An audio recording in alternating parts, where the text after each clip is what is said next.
നമ്മുടെ ലൈഫിൽ നമുക്ക് ഈ കൈകളുടെയും വിരലുകളുടെയും ഉപയോഗം വളരെ കൂടുതലാണ്. സഡനായിട്ട് അൺഎക്സ്പെക്റ്റഡ് ആയിട്ട് ഉണ്ടാകുന്ന അപകടങ്ങളിൽ നമ്മുടെ കൈകൾ മുറിഞ്ഞു പോകാനുള്ള സാധ്യതകൾ ഉണ്ട്.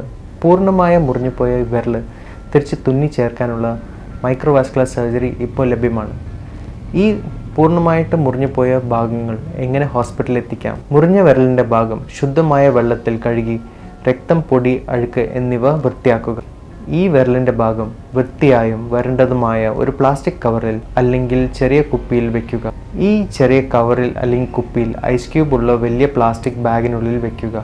തണുപ്പ് നിലനിർത്താനാണ് ഈ ഐസ് ക്യൂബ് ഉപയോഗിക്കുന്നത്. വിരലിന് വെള്ളമോ സ്പിരിറ്റോ ഐസ് ക്യൂബോ എന്നിവ നേരിട്ട് തൊടാൻ പാടില്ല. ഇതുപോലെയുള്ള ഇഞ്ചുറീസ് സംഭവിച്ചാൽ എത്രയും പെട്ടെന്ന് മൈക്രോവാസ്കുലർ സർജറി ഉള്ള ഹോസ്പിറ്റലിൽ എത്തിച്ചാൽ നമുക്കത് തുന്നി ചേർക്കാനുള്ള സാധ്യത കൂടുതലാണ്.